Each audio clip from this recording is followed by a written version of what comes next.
G-Force. G-Force. G-Force is a game from 2009 based on the movie G-Force. A game I played on Nintendo Wii when I was quite young. I have many memories of it, some of it bad, some of it good, some of it bad again.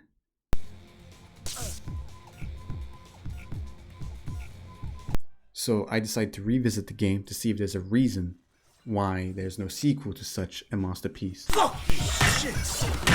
in this fucking room and everything went fucking bad. Just like most games, you start off looking at the menu. Wow, isn't that amazing? Here you get to see the characters, such as Speckles, the hacker smart guy who disappears constantly throughout the game. Speckles, that might be risky. You'll have to go back to the core. That area is crawling with those appliances. I know. Just wish me luck. Speckles, wait! Speckles! He's gone, Darwin. There's also Mooch, obese guinea pig, woman, and this guy, forgot his name. And who could forget the main man, Darwin? I'm sorry. I don't like the way you are looking at me. He's got them real funny one-liners, especially shaving related jokes. I always thought shaving was a bad idea. That was not in the script. He's a comedian, he's improvising. This is a close shave. One time is funny, two times is fucking annoying, no? Great. And where is... Hold on. I think I'm about to experience a really close shave. He did the same joke about 3 times already. I don't think it's funny anymore. I played the game on challenging difficulty, of course, but spoiler alert, it wasn't very challenging actually. To be honest, this game is quite easy, even though it is a children's game, but it was quite easy. You begin the game at the tutorial level, teaching you the basics of combat, how to use the jetpack,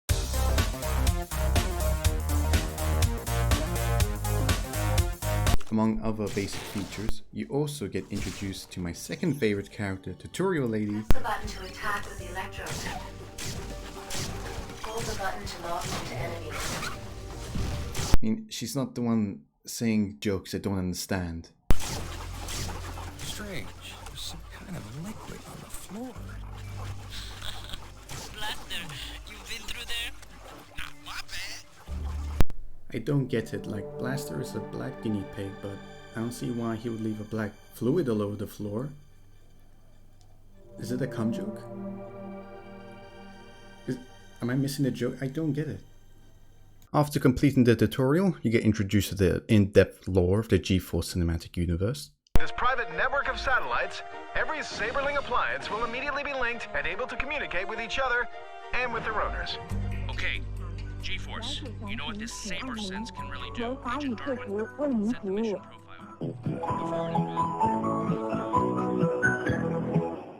I can't take them seriously. They're inside little hamster balls, like it's so stupid.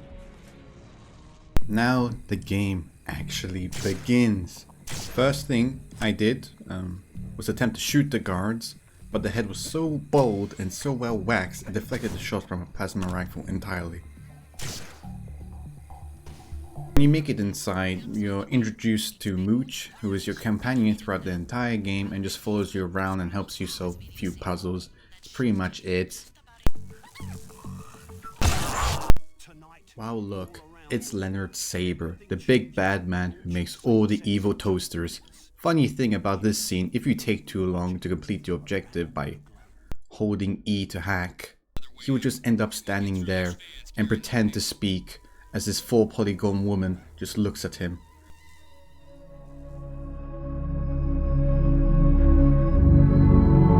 I held E to hack, and the nefarious plans of Mr. SS Saberman were ruined. What just happened to the video link? This is impossible! Roll credits, screw you, bye. Oh wait, there's still 8 hours of the guinea pig game left. Turns out nothing you did mattered and the appliances transformed anyway. Wow, that's great. It's moving! My lamp's alive! Now you can fight some real enemies. So far your biggest opponent was a few almost bald blind guards and a ventilation fan. Anyway, everyone's toaster is now trying to kill them, and obviously the SWAT team have gotten involved. It really shows what little threat the appliances present to humanity in general. I'm just talking about the video game ones. The ones in the movies actually do look pretty dangerous. I think now is a good time to talk about the combat of the game. I actually quite like it. There's no reloading needed, which helps keep the action going. Even if you do run out of ammunition, there's always the very effective electro whip. However, melee is not always a viable option, mainly due to the enemy variety. For example, there is the coffee machine. It is difficult to deal damage to it because of its huge protective shield, but shoot out its laser and you should be fine.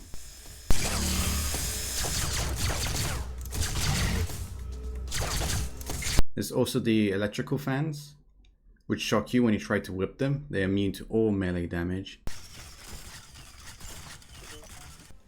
And there's my personal favorite, the CD player. It is basically an enemy from Metal Gear Rising. I am IF prototype LQ84I. IF prototype. I possess an intellect far beyond human reckoning. Okay then, what's the meaning of life? Why are we here? I am here to kill you. That's it? Pretty simple thinking for such a mighty intellect. Your taunting is pointless. Exterminate! Try to run from it? Too bad. It would use its long range attack and just whoop your ass. Get too close and you can see why that's not a good idea. I mean, look at the thing. Not to mention it deflects like 50% of your shots anyway, and which sometimes hit you. Just try going on a high ledge and just spam once again the cluster rifle. I don't know, you better stop! You believe I am on a roll. Anyway, back to the story. You have to find a way out the mansion, but I don't know, fucking Jeremy gets trapped and you have to save him.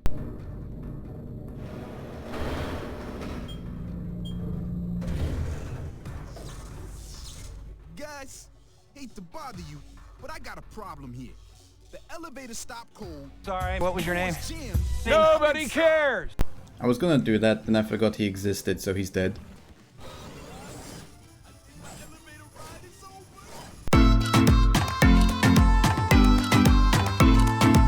Darwin, do I ever have a surprise for you?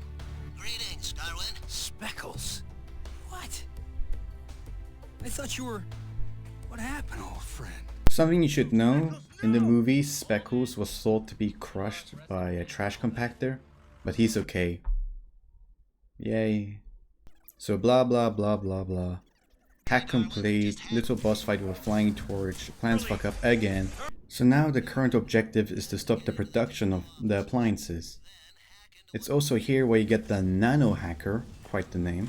It temporarily makes enemies allies for a short period of time. It's semi-effective. The hacked appliances could be a big help, or they could just stare at each other.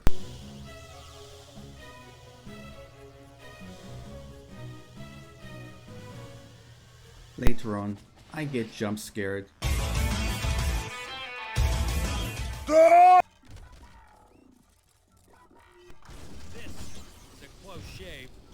Shut the fuck up!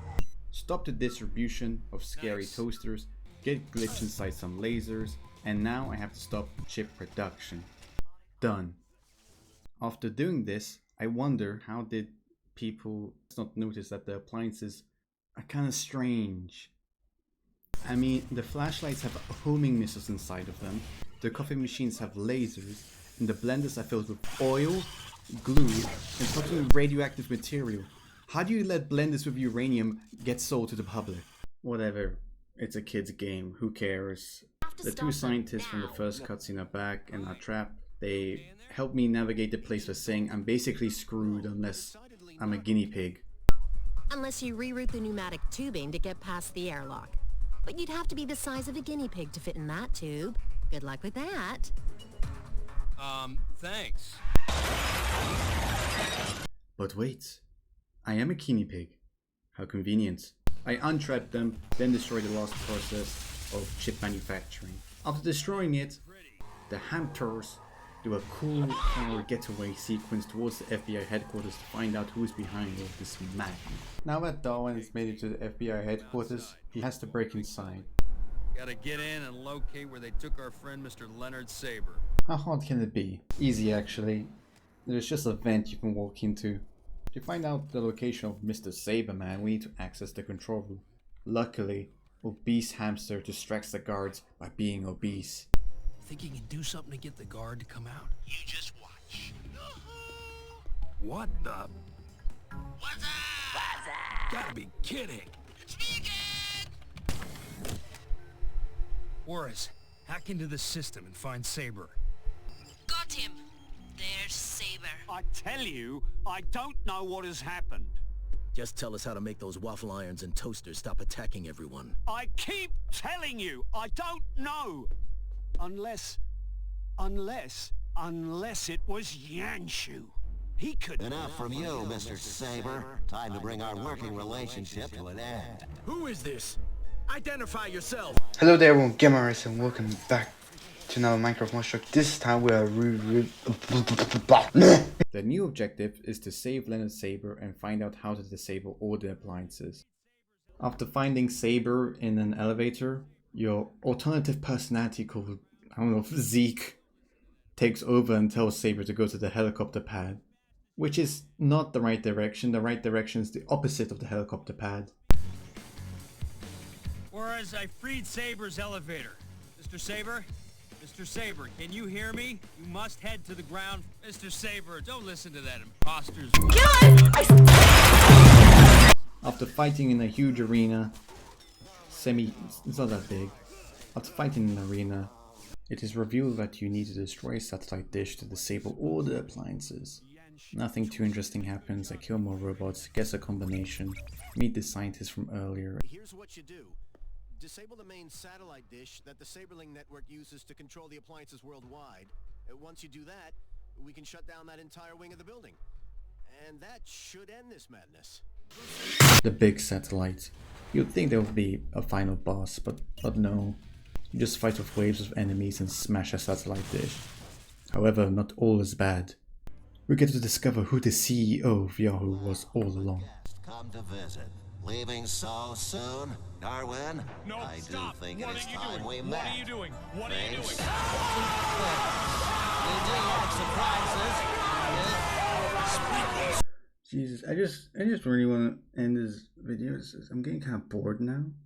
Okay, there's only so much hamster game one can take in such a short amount of time.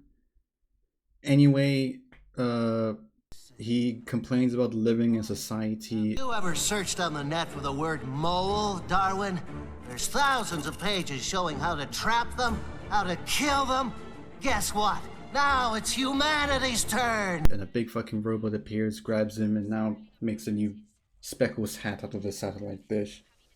Now this may look like a final boss, you know. 5-story huge robot versus a guinea pig with weapons so weak it's ineffective against bold people. But Darwin has a trick up his sleeve. He sends Mooch out. Now it's a 5-story killer robot versus a housefly that is likely to die from old age at this point, to be honest. So the housefly flies into the big robot through a series of tunnels that look like it was made for Mooch. Even has a little puzzle and everything, how nice. Why would Speckles put that there? Also, one rocket from a jet and this robot is done for. It's not really a huge threat to humanity. This is a very underwhelming boss fight. I never liked to play as Mooch. He or she, I can't really tell, controls like ass, and now the final boss is ass because of it. I want Darwin back. Nevertheless, the objective is to take these little power core things and move them here to there. Amazing. So you do that for some reason, and Darwin fucking yeets a satellite dish at Speckles anyway. The world has been saved, and the G-Force team celebrate with a photo. Who's holding the camera? But wait, what's this?